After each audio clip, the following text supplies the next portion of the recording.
Ahora sí, después de tanto tiempo, empiezo a ver algunas camaritas que se empiezan a prender.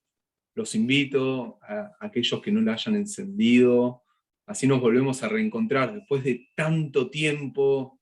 ¿Ya cuánto va, Mario? Casi un mes que no nos vemos entre Es cierto, es todos. cierto. Las festividades judías hicieron un intermedio, ¿no? Entre el simposio que hicimos, las fiestas judías, una semana que estuve yo ausente, casi un mes que no los veo, así que una alegría y un placer enorme volver a reencontrarnos. Bienvenidos a todos, buenas noches, para los que están del otro lado del continente, buenas tardes también, ¿por qué no? Y bienvenidos a un nuevo encuentro del CIDICSEF. Tengo que confesar que hablando con Mario y con algunas personas de la comisión directiva, veníamos diciendo, es increíble los temas que vienen abordando el CIDICSEF. Son tan apasionantes, son tan diversos, son de una gama tan impresionante que cuesta encontrar estas ofertas en el mercado. Y la verdad es que da gusto, y a mí me pone muy feliz poder presentar un tema tan, pero tan interesante como es ni más ni menos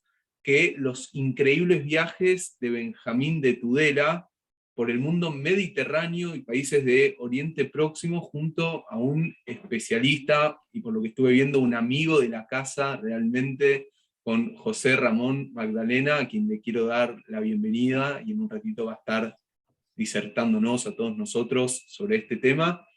Y cumpliendo con todas las formalidades que llevamos adelante desde el CIDICSEF, quiero agradecerles a todas las entidades que nos vienen acompañando con su auspicio a lo largo y ancho del continente, del planeta, de la galaxia, por todos lados, la verdad que nos vienen acompañando, así que les queremos agradecer a todas ellas, y son la comunidad israelita sefaradí de Chile, el Centro de Estudios Sefardíes de Caracas, la comunidad israelita sefaradí del Uruguay, Centro Cultural Sefaradí de Montevideo, la Sociedad de Beneficencia Israelita Sefaradí del Perú, la comunidad hebrea sefaradí de Bogotá, FESELA, Federación de Entidades Sefardíes de Latinoamérica, FESERA, Federación de Entidades Sefardíes de la República Argentina, a la comunidad Betel de Argentina, tenemos aquí a uno de sus rabinos, a Dani Goldman, bienvenido Dani, un placer también tenerte acá con nosotros, a Bialik de San Fernando, Asociación Israelita,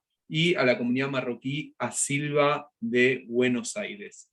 Lo último que me queda antes de presentar a Mario Cohen es decirles que nos envíen desde dónde nos están viendo, desde qué rinconcito del planeta nos están acompañando hoy, que es un verdadero placer tenerlos aquí con nosotros. Así que ahora sí quiero darle el pie al presidente del CIDICSEF, pero creo que el cargo más importante que tiene es el de ser mi amigo personal, el doctor Mario Eduardo Cohen. Querido Mario, bienvenido, buenas tardes.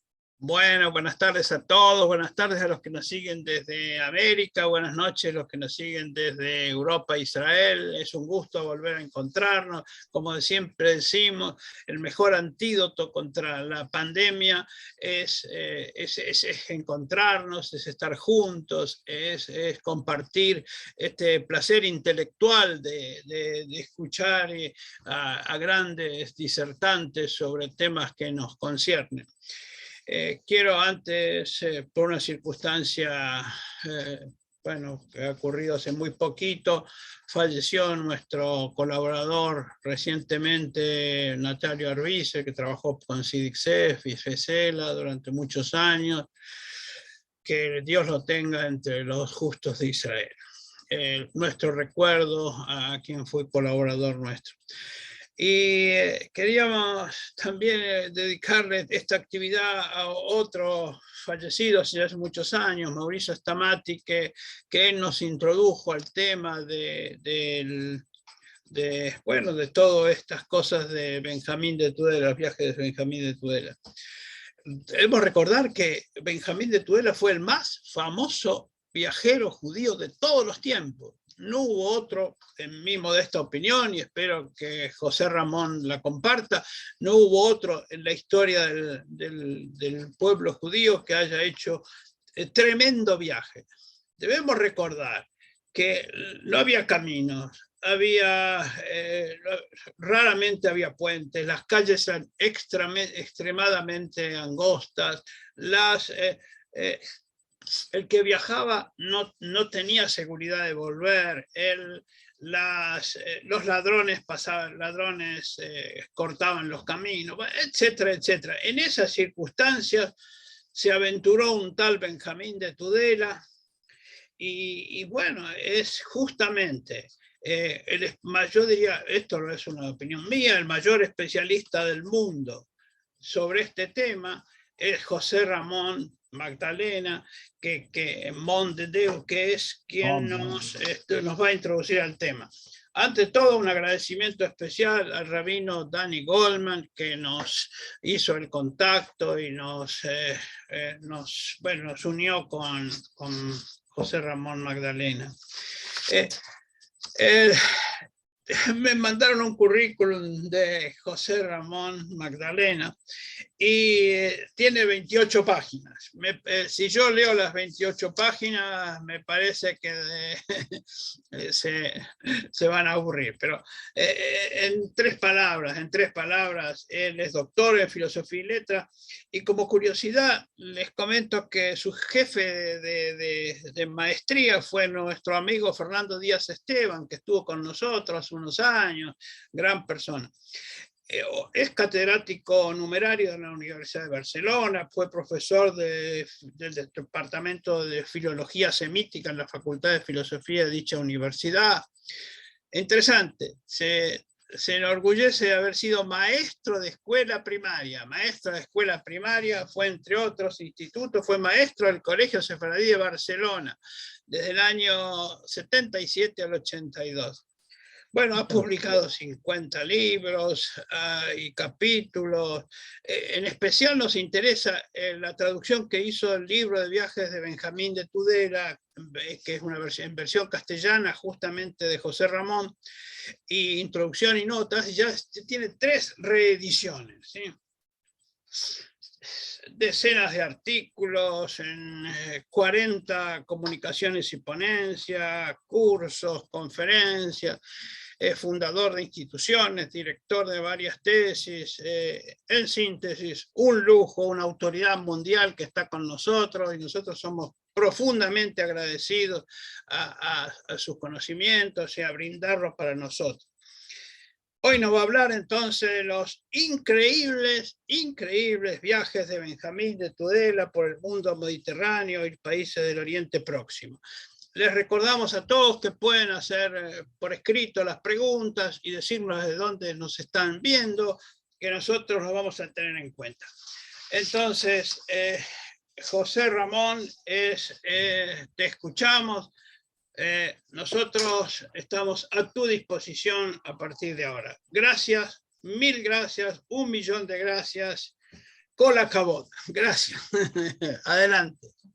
Muchas gracias a todos ustedes, tanto los que están a esta parte del océano en España, a una hora intempestiva, como los que están a la otra parte en el continente americano. Muchas gracias a todos por escuchar a este humilde conferenciante o disertador o charlista, que intentaré hablarles del personaje más interesante que yo he conocido en la literatura hebrea que he podido manejar, y el que me llevó por caminos, por jardines de senderos que se bifurcan. Llegué a Jerusalén, de Jerusalén regresé a España y allí me impliqué en la Universidad Hebrea. Benjamín de Tudela es un navarro universal, judío de la comunidad de Tudela, del que se sabe muy poco. Se sabe que era rabino, según un texto hebreo que es el que vamos a comentar ahora, y que era hijo de un tal Rabí Yonah, de la ciudad de Tudela. Y no se sabe nada más. No ha aparecido ninguna documentación ni hebrea, ni latina, ni romance. José Ramón, o te acercas un poco más al micrófono o levantas el audio. Nos están pidiendo que se escucha poco. Aquí. A ver. Acerca o ahora, levanta. Ahora se oye mejor, un poco mejor, sí. Eso es. Bueno, pues eso, que se sabe muy poco de Benjamín, solo que era hijo de un tal Rabí Yonah y de la ciudad de Tudela. Entonces ha quedado un texto hebreo, en varias copias manuscritas posteriores a la época en que él vivió. El manuscrito más antiguo lo vemos aquí en el PowerPoint, es un manuscrito del siglo XIII, principios del XIV, finales del XIII y del XIV, cuando Benjamín era de finales del XII, hacia 1170 o por ahí, y se ha conservado una riquísima colección de manuscritos, pero muy posteriores. Estos manuscritos contienen el texto que escribió, que redactó el propio Benjamín, más algunos añadidos, interpolaciones y algunas historias que son realmente increíbles. Es decir, son momentos de su presunto viaje que no entran dentro de la verosimilitud de que él haya estado en aquellos territorios, como en la China o en Samarcanda o en el Tíbet, etc. Ya veremos después. Benjamín escribe en su texto 2 o 3 veces en primera persona. Al principio dice, Tehilat Yatsati, Veyaradeti.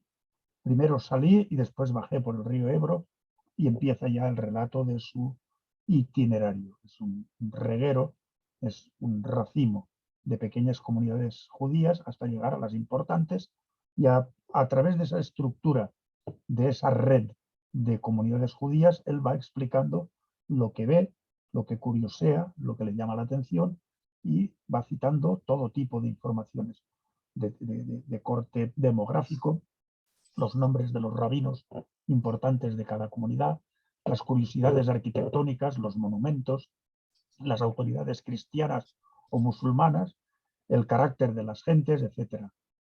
También nos habla de una manera muy sesgada de las distancias a jornadas, día de camino, o a través de las parasangas, las parsaot, que es una especie de medida de longitud persa, que más o menos nos da idea de la distancia que hay de una comunidad a otra.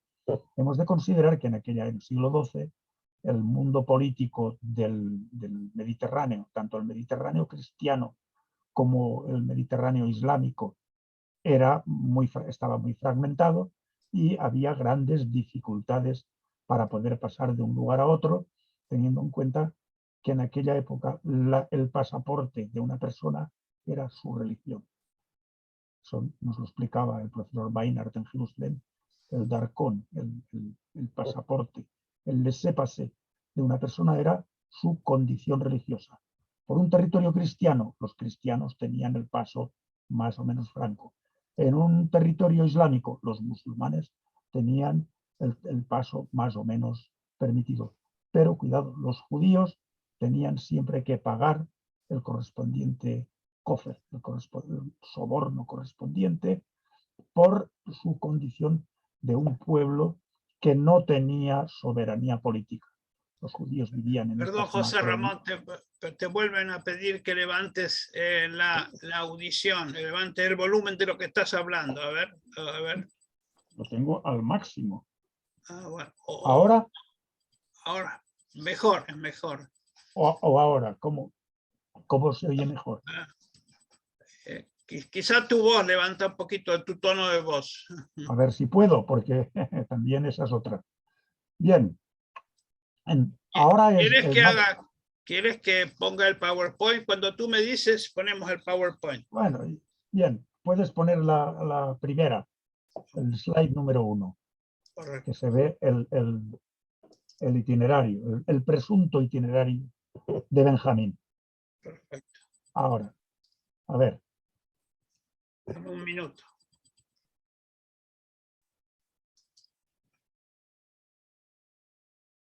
Está procesando.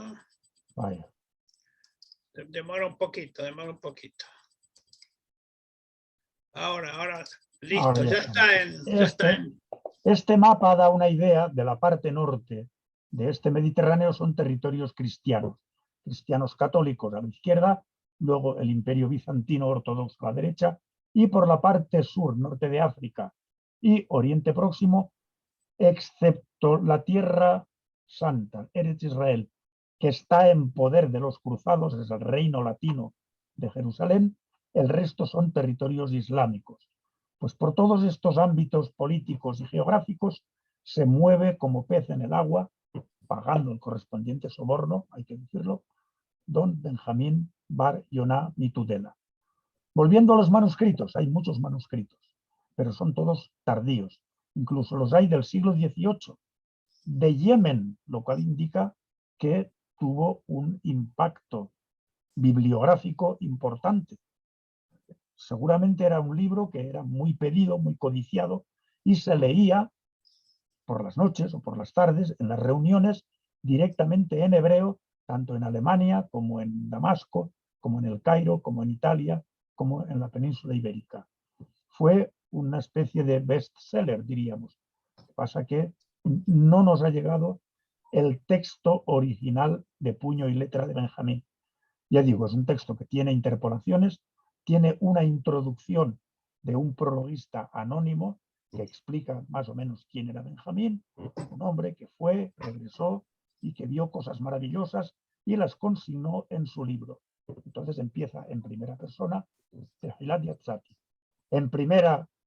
Como primeramente salí desde Tudela, bajé por el río Ebro, llegué a Tarragona, llegué a Barcelona, pasé por el sur de Francia y llegó pasando por toda Provence, llegó a Roma. Uno de los objetivos, Roma es la capital del cristianismo católico, y allí él se explaya explicando todas las maravillas y las antigüedades y los palacios, y llega incluso a citar al Papa de Roma, al gran jefe de los cristianos. Continúa por toda la península itálica, en barco, seguramente embarcando, llega a Arta, que es el primer pueblo, la primera localidad del Imperio Bizantino, ya Imperio Oriental, de religión cristiana ortodoxa, y va recorriendo por Saloniki, por muchas comunidades de judíos, hasta llegar nada más y nada menos que a Istambul, a Bizancio, la capital del Imperio. Es el número 12, es el slide número 12. Ahora lo pasamos. El 12. A ver, esto es. Aquí tenemos un dibujito, un mapa de la parte de abajo de lo que es Bizancio, lo que es la capital de Constantino, y el mar, el Cuerno de Oro, y a la parte de arriba el barrio de Pera, que es donde Benjamín sitúa la comunidad judía rabanita de Bizancio. También cita a los caraítas. Claro, es muy interesante porque Benjamín es un curioso, es un hombre cuyos ojos no se cansan de cazar pequeños y grandes detalles. Entonces, cosa que ve, cosa que consigna en su diario. Habla, cuando va por Europa, por ejemplo, de un grupo de asesinos que se llaman los balacos, que son gente cristiana, pero que no son ni ortodoxos ni católicos, y asaltan a los caminantes y los matan, excepto a los judíos. A los judíos los consideran hermanos y los saquean, les sacan el dinero y las pertenencias, pero no los asesinan, no los matan. Pasa por toda Turquía, llega a Antioquía y va descendiendo hasta la Tierra Santa, la tierra de Israel, que está en poder de los cristianos, es el reino latino. Y allí pasa por muchas localidades y se detiene, curiosamente, en Nablus, Neápolis, Shechem, y allí da cuenta de los samaritanos. Los samaritanos, bajo su punto de vista, además actúa como un gran fonetista. Se da cuenta de que tienen la ley de Moisés, pero sus textos están cambiados. No hay monte Sinaí, sino que está el monte Gerizim, y no hay Jerusalén, sino que el templo está en Shechem. Y pronuncian el hebreo de una manera muy curiosa.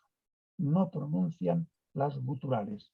la Aleph, la Het y la Ain, esos no los pronuncian bien, y en ese detalle se conoce que no son judíos verdaderos.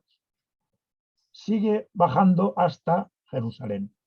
Jerusalén está, como he dicho, en poder de los cristianos del reino latino, y habla de los caballeros, templarios, los hospitalarios, y solamente cita la presencia de dos judíos tintoreros, que tienen el monopolio de la tintorería.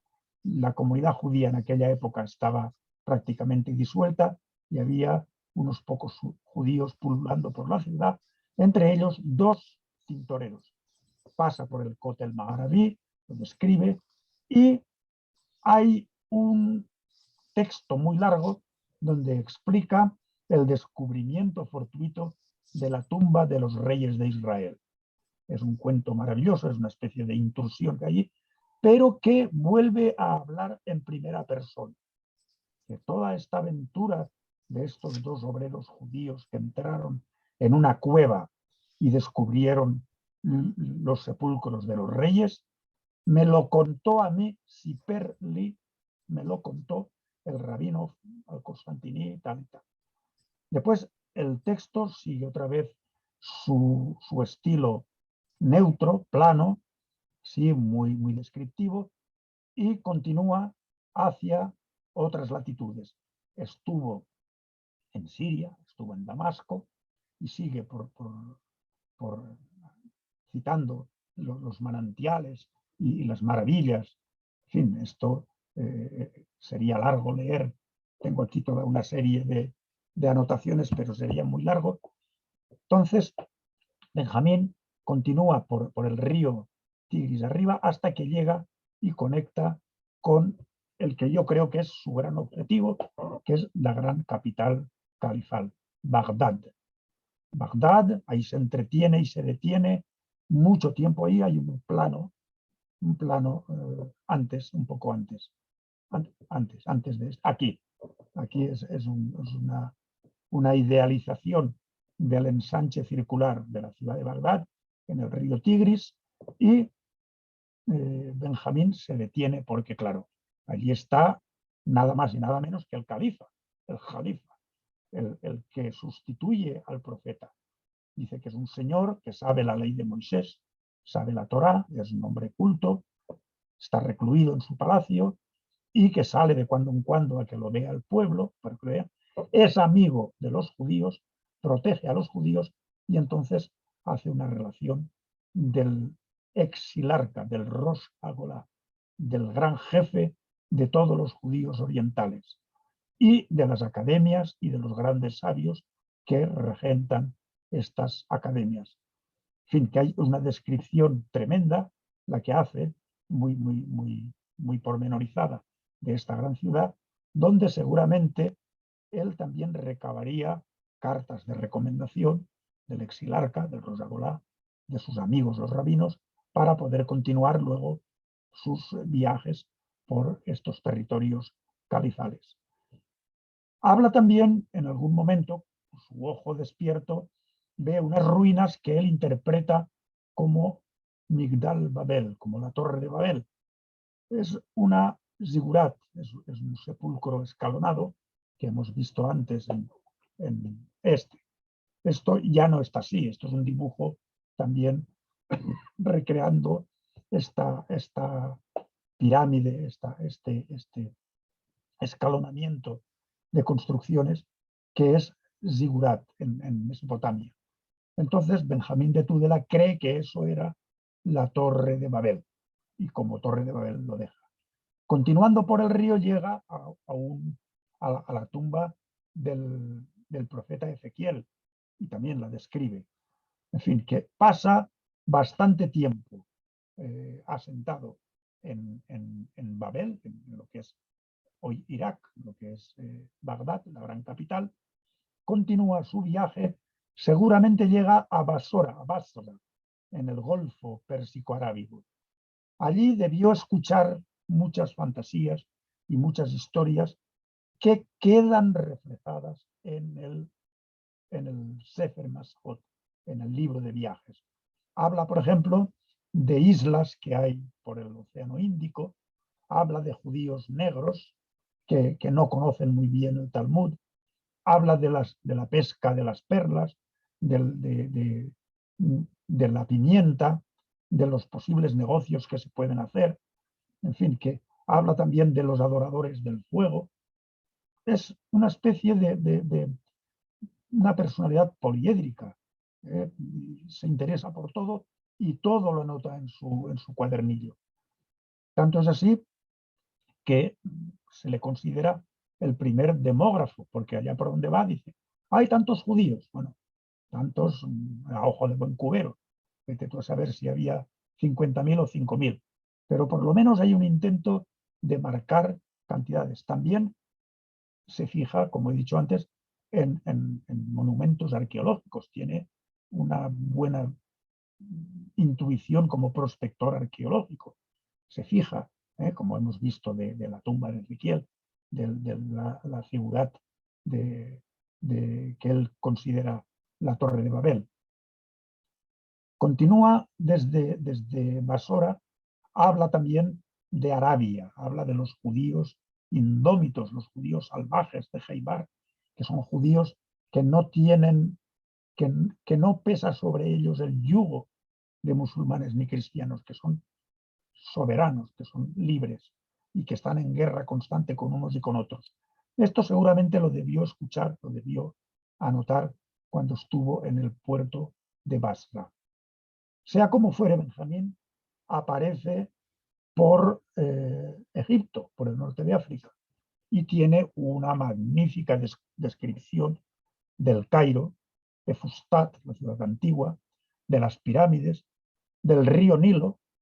Es un gran geógrafo y es un gran experto en agricultura porque explica las crecidas del Nilo, explica la cantidad y la calidad de los vegetales que se cultivan y sale del Cairo por el río Nilo y llega nada menos que a Alejandría, la gran ciudad de la sabiduría, la gran ciudad de Alejandro. Y nos explica también que está vacía por dentro, es una especie de hueco subterráneo, que las calles están muy bien delimitadas. Aquí tenemos también su visión no como arquitecto, sino ya como ordenador del territorio, como urbanista, una especie de Ildefonso Cerdà del siglo XII. Él ya explica cómo está la ciudad y describe con todo lujo de detalles el famoso faro de Alejandría, que fue una de las maravillas del mundo.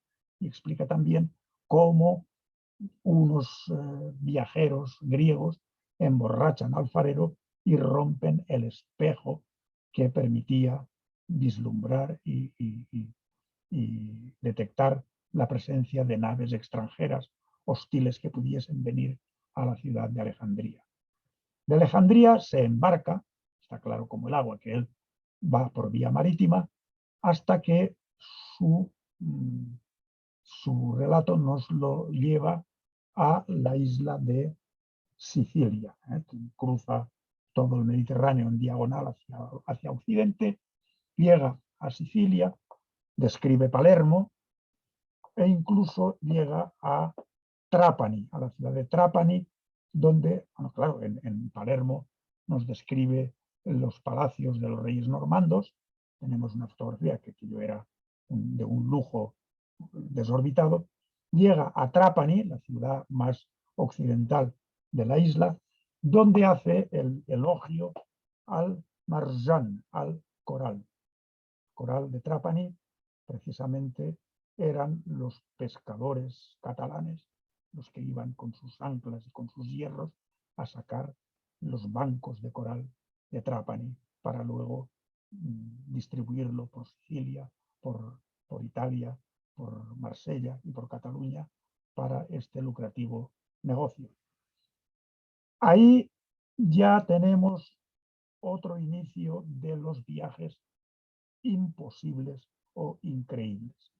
A partir de ahí dice el texto, está claro que es una interpolación de un escribano askenazí, porque nos habla ya de la idílica situación de toda una serie de comunidades hebreas del Valle del Rin.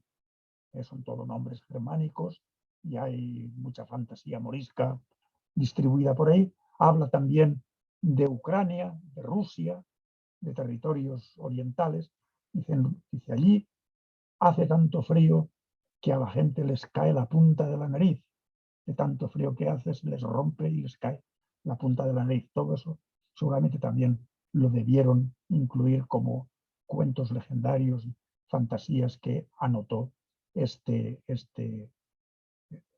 redactor, este refactor del texto, hasta que el viaje se acaba en París. Parece que don Benjamín llega a París y no sé si es que va a ver la Torre Eiffel o va al Folies Bergère. El caso es que se acaba y Tam Venishlam. Claro, tú acabas de leer eso y te quedas con la miel en la boca. Y bueno, ¿y cómo don Benjamín regresó luego a Tudela y explicó y escribió y esto nos ha llegado hasta nosotros? Aquí hay cosas que hay que poner en el terreno de las conjeturas, en el terreno de lo impensable, de lo increíble. Con todo, la estructura general del texto, todo lo que es las comunidades de la Europa católica y de la Europa bizantina ortodoxa y de los territorios islámicos e incluso de la Tierra Santa, es muy verídico, está muy bien documentado y hay notas y textos y testimonios coetáneos que pueden dar fe que ciertamente Benjamín pasó por allí y dio fe por escrito de lo que él vio y lo que le contaron.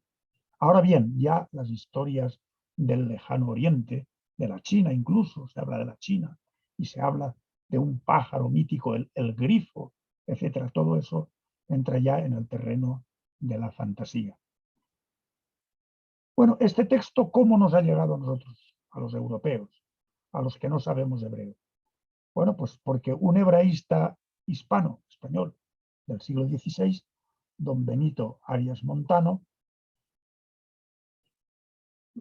obtuvo un texto, una edición hebrea que se hizo en Constantinopla y él la tradujo al latín. O sea, la primera traducción que hay a una lengua europea, una lengua de cristiano, es al latín precisamente por un gran hebraísta español que era don Benito Arias Montano. Aquí tenemos una fotografía de su primera traducción al latín. A partir de ahí ya se suceden múltiples traducciones a muchas lenguas. Se tradujo a dialectos italianos, se tradujo al yiddish, al judeoárabe incluso. Fíjense, para judíos que solamente leen en árabe, hay una traducción al judeoárabe. Incluso al ruso, en el siglo XIX se tradujo al ruso. Pero no había una traducción al castellano moderno.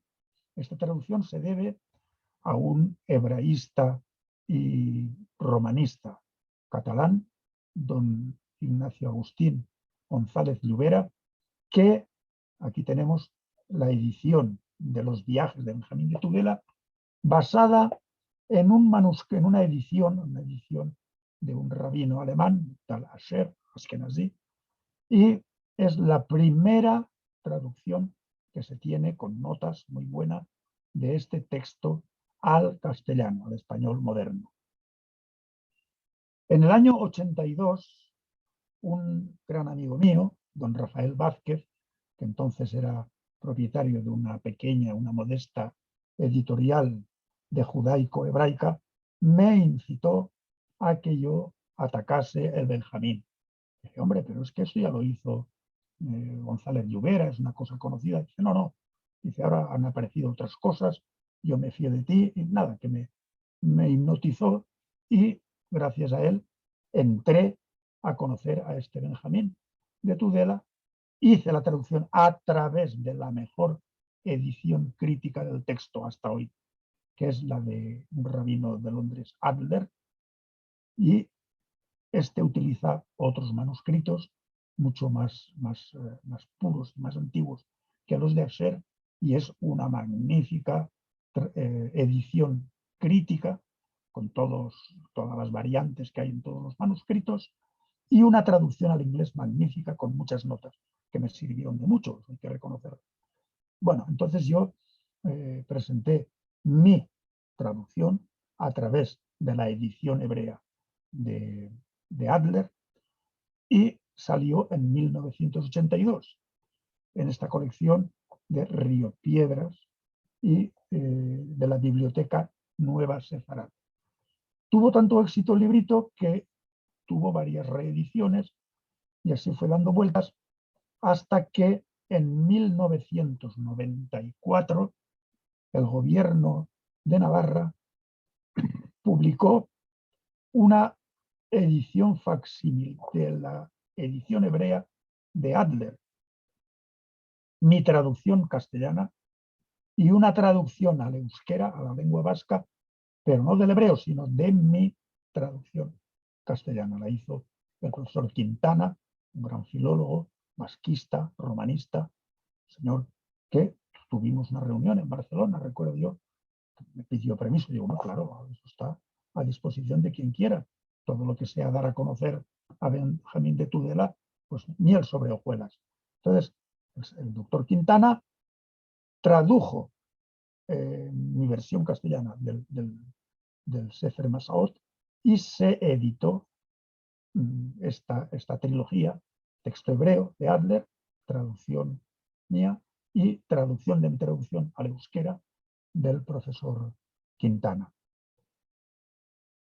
Sigue el éxito de Benjamín de Tudela, y tanto es ella así que un alumno mío, que fue alumno mío de la Universidad de Barcelona, gran hebraísta y arabista, lo tradujo últimamente al catalán. Aquí tienen la última fechoría bibliográfica, es una traducción a la lengua catalana.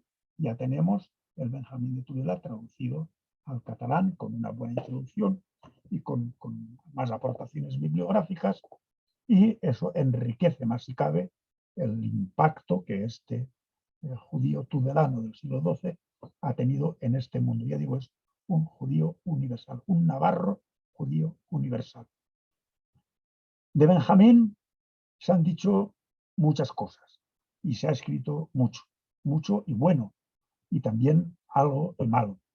Y se han cometido auténticas atrocidades con el pobre Benjamín.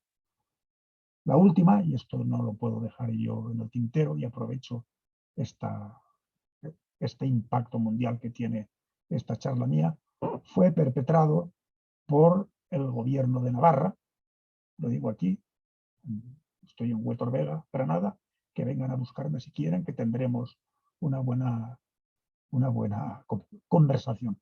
Fue una auténtica felonía bibliográfica y científica, una burla que se le hizo a Benjamín de Tudela en base a una nueva traducción al castellano, yo no sé si es castellano o qué empastre lingüístico se ha hecho ahí, por un supuesto hebraísta navarro en Navarra, ojo, un señor que fue hasta director general de política lingüística, ojo con el asunto, y comete una felonía filológica, histórica, y una burla al pobre Benjamín de Tudela.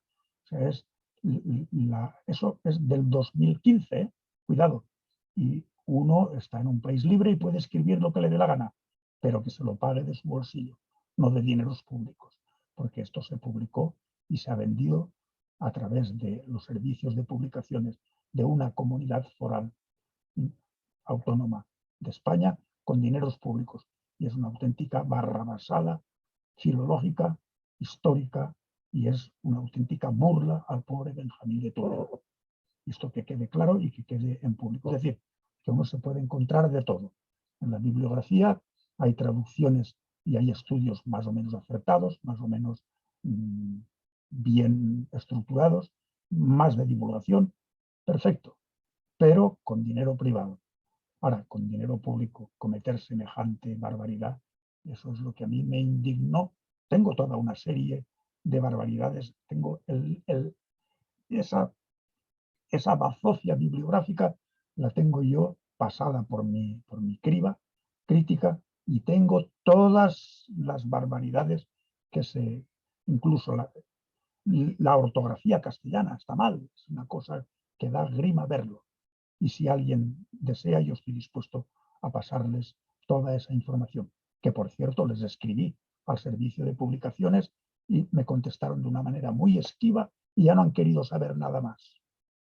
Ya no han querido saber más de qué dice Ramón Magdalena sobre esa barbaridad bibliográfica que se hizo en Navarra en el 2015.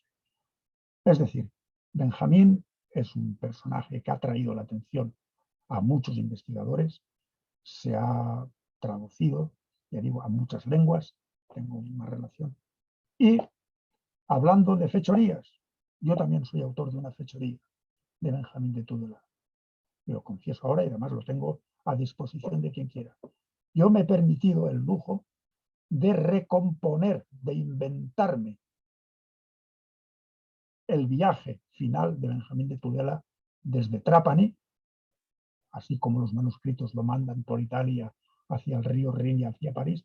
Yo desde Trapani lo hago embarcar, va a Mallorca, de Mallorca va a Valencia, de Valencia va a Teruel, Zaragoza y Tudela.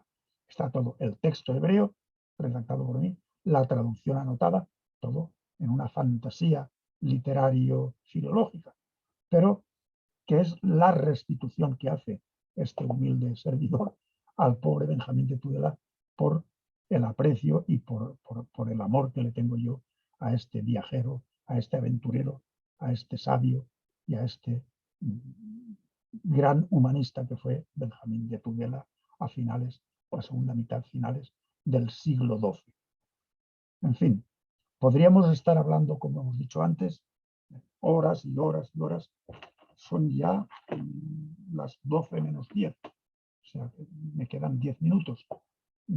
Puedo leer algunos trocitos, algunos fragmentitos sobre Jerusalén, o sobre Roma, o sobre Bizancio, sobre Damasco, o sobre los Hashishim, por ejemplo. Él detecta que en el Líbano hay una secta de musulmanes locos que se emborrachan con hashish y cometen asesinatos, son asesinos, son hashishim los que se drogan con el cáñamo índico, y borrachos como están, se dedican a cometer asesinatos políticos, mandados por el famoso viejo de las montañas, de la montaña de Alamut.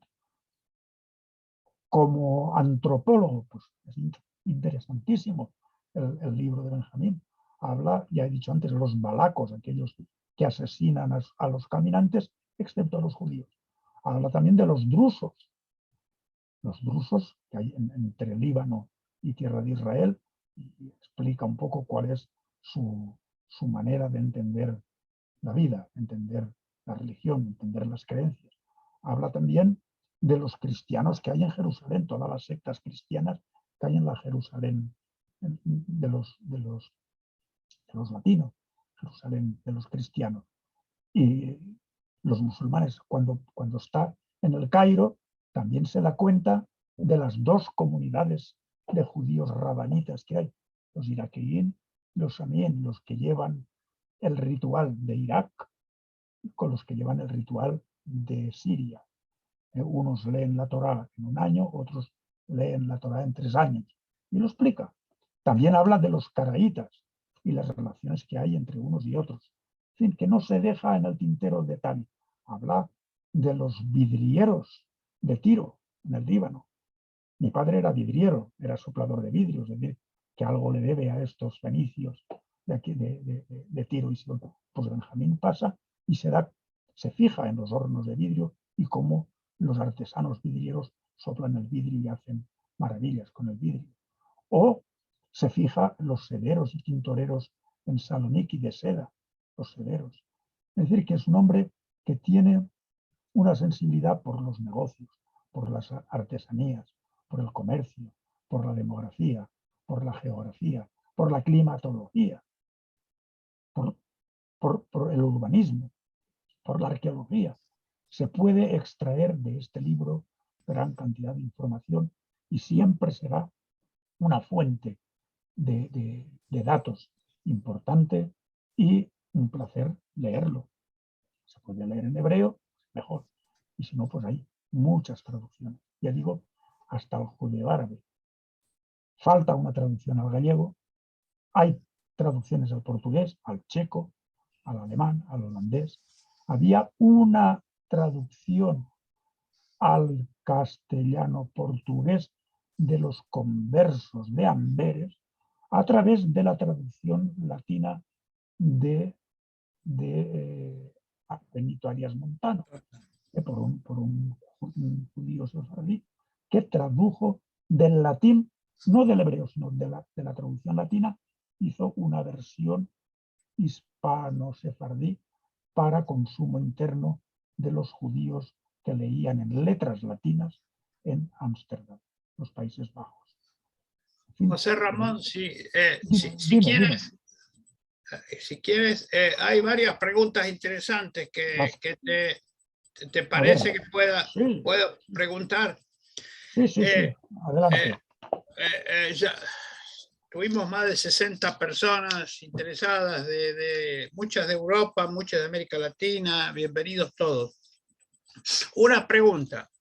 ¿Qué se trató? ¿De un comerciante, un aventurero, un curioso? ¿Cómo sacó el dinero para el viaje? Esa es la pregunta del millón. Es imposible contestar. Es que me lo han hecho muchas veces. Y yo digo, pues chicos, no lo sé. Yo me imagino que él algún negocio tendría. Algún intercambio tendría y llevaría también cartas de recomendación de unos a otros.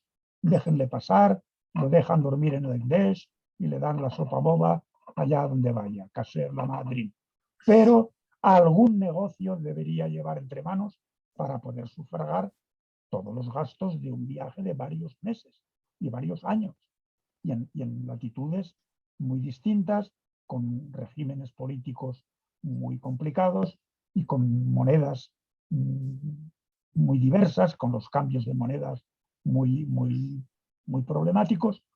No se sabe, la verdad que no se sabe.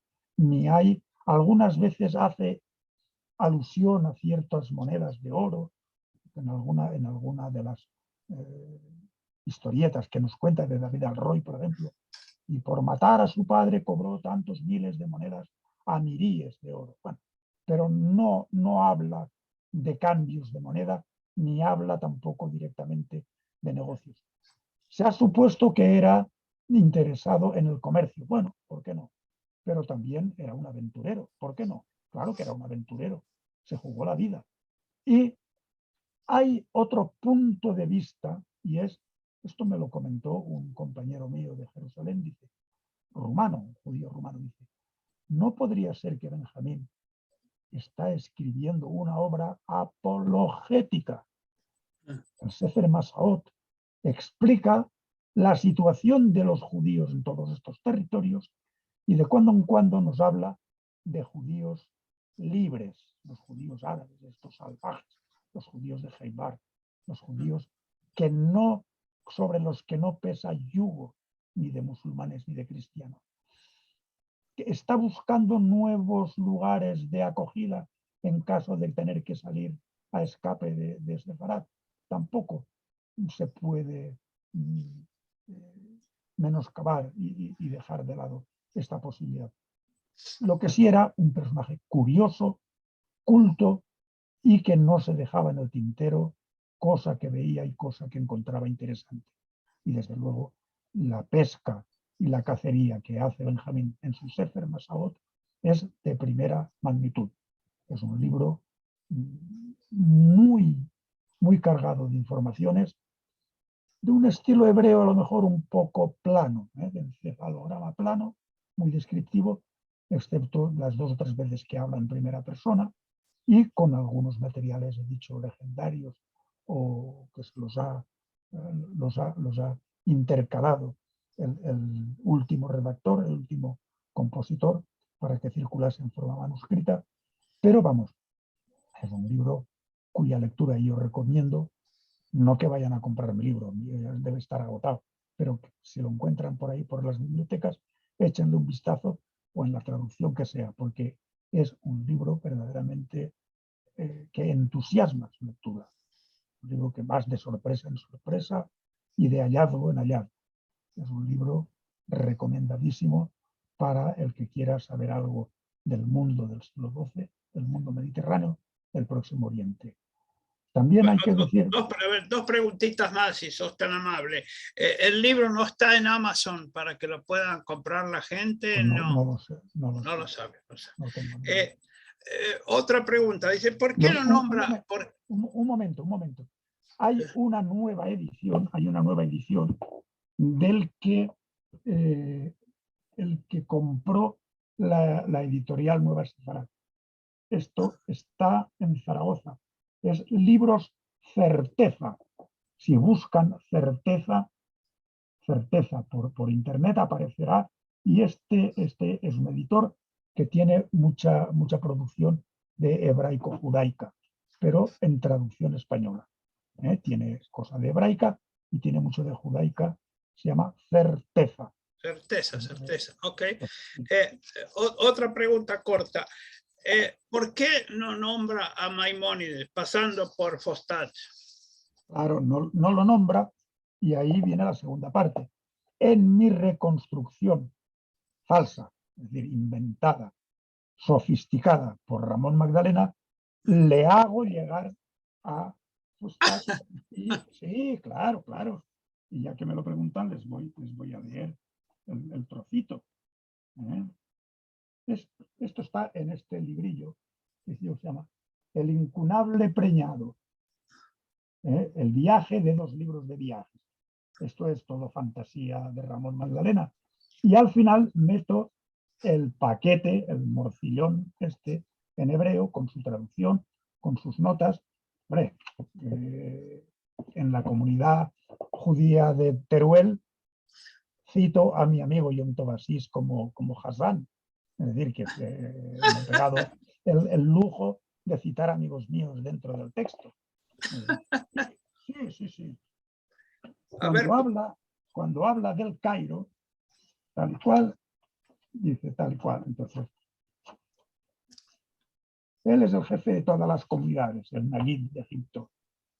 Para ordenar rabinos y chantres, servidor ante el gran rey que reside en el palacio de Soán, en Fustat, digo, la ciudadela de la corte de los árabes. Y aquí entro ya metiendo la morcilla de Maimonides. Aquí está el gran sabio y filósofo y médico Rabí Moshe Faradí, hijo de Rabí Maimón, que vino desde el Magreb a Egipto y se estableció en Fustat, y es muy versado en Torá, Alajá, y ahora es médico del palacio del gran rey de Egipto. Es decir, que yo me permití la licencia de introducir a Maimónides en este viaje sofisticado, falsificado de Ramón Magdalena, en esta novelita curiosa que es El incunable preñado, los viajes de 2 libros de viajes. Es buena pregunta. No lo cita. Seguramente todavía no había llegado Maimónides a El Cairo cuando pasó por allí. Última 2 preguntas cortitas. Una es, alguien pregunta si Benjamín de Tudela nombra las tumbas de Esther y Mordejai en alguna parte, las de Purim, ¿no? No lo recuerdo. Yo tampoco. No lo recuerdo. Bueno, y la última, que es más compleja, que es para cinco conferencias más. A ver. ¿Qué paralelismo hay entre Benjamín y Marco Polo? Bueno, eso para 3 conferencias más. Es que a mí me molesta, en principio, que se compare a Benjamín con Marco Polo. Marco Polo es muy posterior. Y Marco Polo tiene una motivación muy clara, que es establecer lazos comerciales y sacar provecho de su relación con estos emperadores de la China lejana, cosa que Benjamín no tiene esa motivación. Las motivaciones de Benjamín son múltiples. Tiene un avispero mental heteróclito y multiforme, y le gusta fijarse en todo, y no va buscando un negocio claro o una prebenda política del emperador bizantino o del papa de Roma o de los... Él viaja y tal como viaja va tomando nota.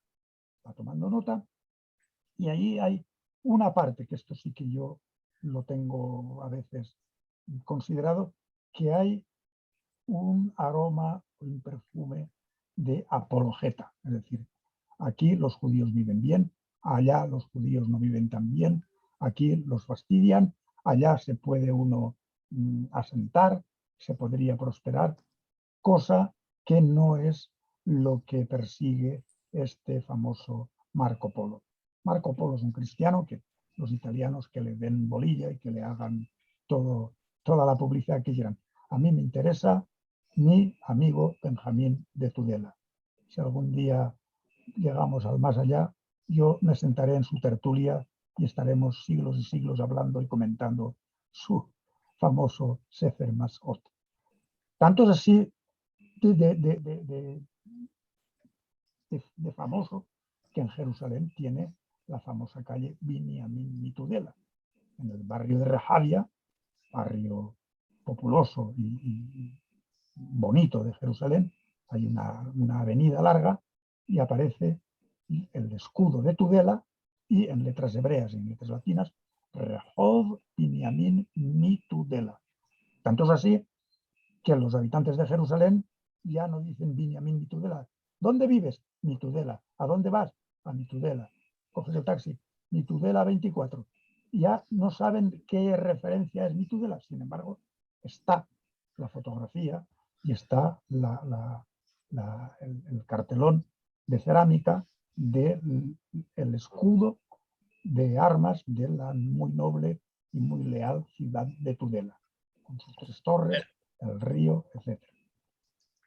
José, voy a interrumpirlo yo a Mario para agradecerte por esta hora maravillosa que estamos pasando. Estamos llegando al final de a poquito del encuentro del día de hoy, y a mí siempre me da lástima tener que cortar estos encuentros que hay tanta emoción, que hay tanta pasión, tanto estudio del otro lado como lo estás compartiendo, y yo te digo la verdad, esto lo supera a las pantallas, realmente lo supera, y hace que hayamos vivido una hora impactante, impresionante, solamente que son muchas las dudas que todavía quedan. Sé que Mario tuvo que filtrar algunas preguntas, así que yo quiero decirte que quiero más, me quedo con ganas de un poco más. A veces el tiempo es tirano, y más en tiempos de Zoom que vuela, pero ojalá poder tenerte próximamente en otro Zoom, porque es impresionante, no solamente lo que sabes, sino la manera en la que lo transmites, es maravilloso, así que realmente, sí. Escucha, yo ya estoy jubilado y no me levanto a las 7 de la mañana, me es igual estar aquí hasta las 3 de la noche.